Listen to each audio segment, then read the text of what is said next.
Hello বাবা, তাড়াতাড়ি বাড়ি এসো, আমার বুনু হয়েছে। মেয়ে হয়েছে? এক্ষুনি গলা টিপে বেরোতে সুজয়।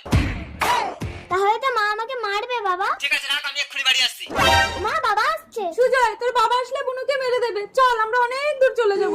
না, আমি যাব না। বাবা আমার জন্য কত কি আনবে। মেয়েকে বাঁচাতেই হবে, তাড়াতাড়ি চল সুজয়। শিখা, বাবা, আজ তুমি মেয়েকে আমার হাত দিয়ে বাঁচালে, যৌবনকালে যেদিন জানোয়ারগুলো ওকে রেপ করে মেরে দেবে সেদিন তুমি কি করবে?